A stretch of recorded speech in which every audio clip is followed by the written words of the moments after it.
our second episode, and it's Get on the Train.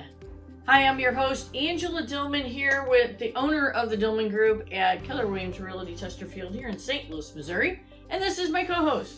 Hey, I'm Glenn Calvin. I'm a branch manager here at Guild Mortgage in St. Louis, Missouri.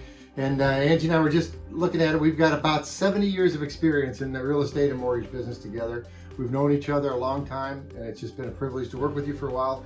And I'm glad we're able to share some of our knowledge with everybody. Yeah, how about that? So we're really passionate about helping others build wealth, make smart decisions in real estate.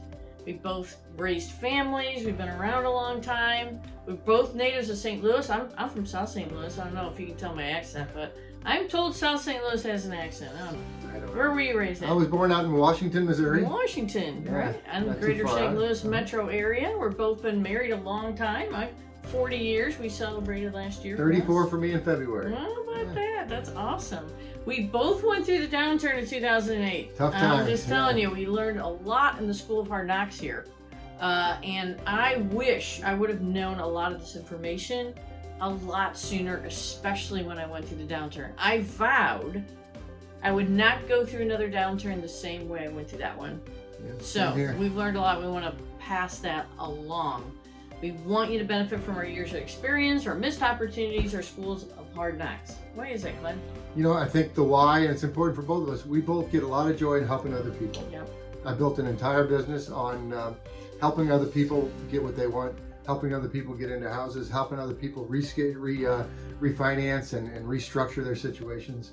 And when you get that satisfaction, and I know you would agree with me 100%, of helping other people, the rest of it just falls right into place. Absolutely. And I think we both kind of have the teacher in us.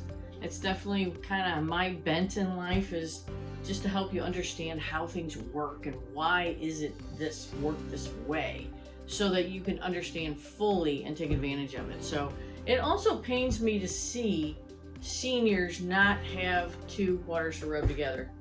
Okay, so the hardest time in my life was taking care of my mother and wondering, oh my gosh, is she gonna run out of money? And how in the world am I gonna take care of her? Because she had gotten Alzheimer's and required 24/7 care. It was a big deal. I remember. It was a You were big great deal. to her, and luckily she was in a good spot. Did equity in her home. I think, did she do the reverse mortgage? Wow, she did a reverse mortgage, so most of that was gone. It was a challenge. I mean, many tears, many sleepless nights over, oh my gosh, how are we going to do this? Did figure it out. It wasn't easy, but this is a real struggle. You can work your whole life, Glenn, and find out that in your later years, you just don't have enough. Which really brings us to the question that we asked last week. Can the cost of living double in your lifetime? Yeah, and we thought about that. You know, not only can it double, it's probably going to double, and it's probably going to do more than that. It doubles approximately every 20 years. So if you're young, and like we said last week, it could double 3 or 4 times in your lifetime. So you really do need a lot more than you think you need. There's an amazing video out there with the girl who found a Taco Bell receipt in her jacket. Did you see that? No. From 2012.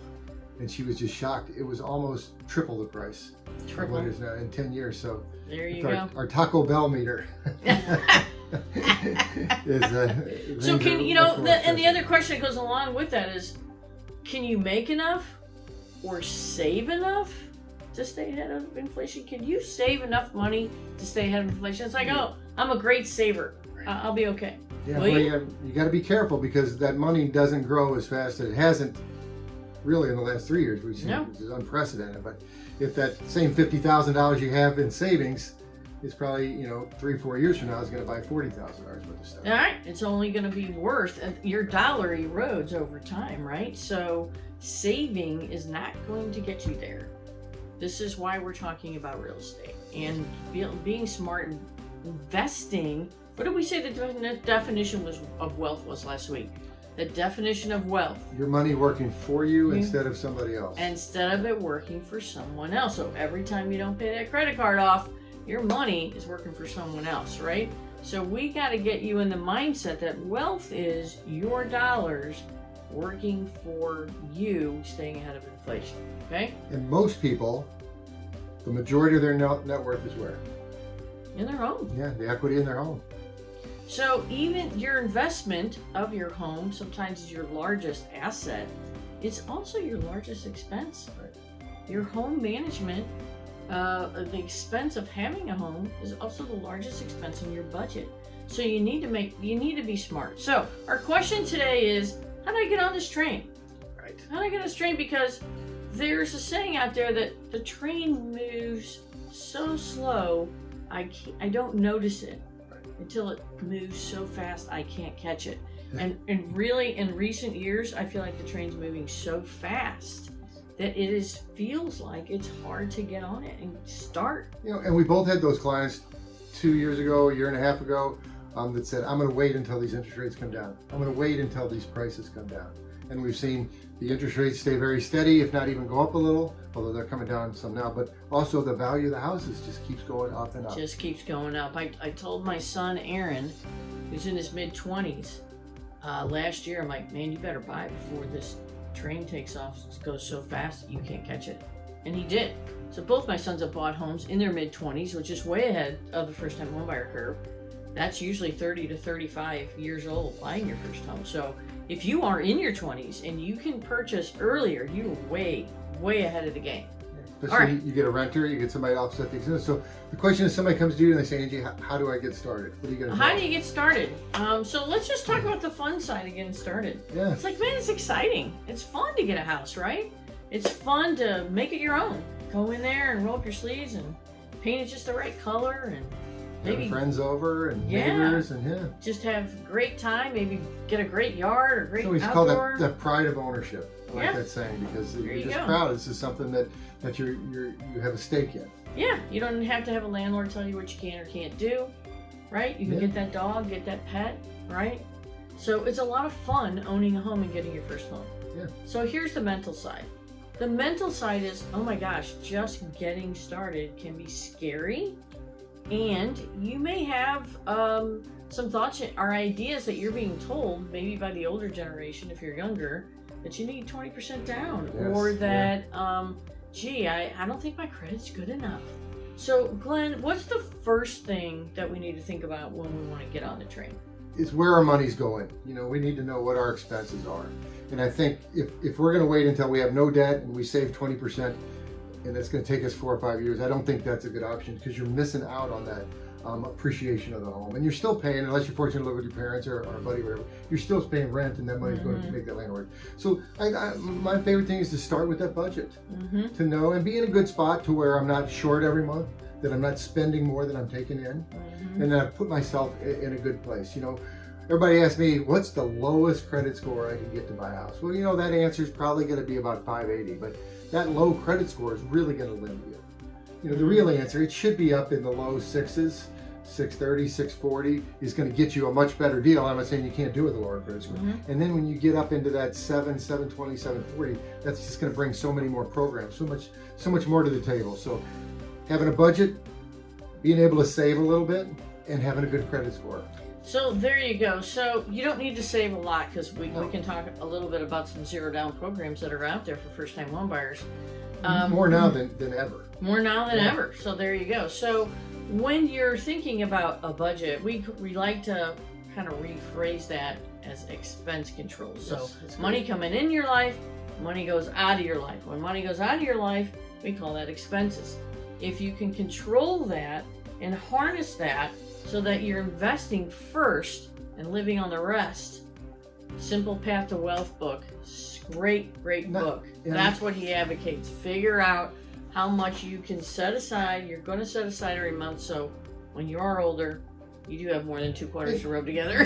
You're just going to be happier. You're just going to be happier. It's old Ben Franklin that says, if you bring in, and maybe today's numbers, you bring in $24,000 a year and you spend 23, you're happy. You bring in $24,000 and you spend 25, you're going to be miserable. You're going to be miserable. So expense control is first and foremost. The next is working on your credit. First of all, you just need to pull it and know what it is, right? Well, first of all, you have to have it. No, you have to have it. Well, let's back up. You and I have a lot of friends, and the main guru is Dave Ramsey. Scream out the top of your lungs, I'm debt free. You still need to get credit. I see these kids that come out of that school, out of college, and they have no credit. So Oh, get a is there secured. any good credit hacks for? Okay, so Tons of if you're a parent or a grandparent and you want to set your youngin' up to succeed and to be able to buy a house in his 20s instead of waiting into their 30s, because they're going to get on this train a whole lot sooner and ride this appreciation wave, right? Mhm. So what is a great credit hack to help them build credit? Yeah, so you want to make sure that they've got their own credit card, and maybe it's taking a young person and open up a $200 secure MasterCard that they can pay, gas and fast food or whatever, and then pay it off. Then you can also add them as an authorized user to your credit card, and that gives them all your goodness and points, and really helps boost that score. Woo! We did this for one of my sons. We put him on our credit card. They don't even need to have the card, okay? You don't have to walk around with the card at all. But if you put them on as an authorized user on your credit card as a parent or a grandparent, and you are paying your bills and your credit's great, you're going to help them build credit while they're in college, okay? So that they don't have to go into debt to build credit, right? This is a great, easy hack. People don't know about it, but it works. That concludes part 1. Be sure to catch part 2 for the rest of our discussion.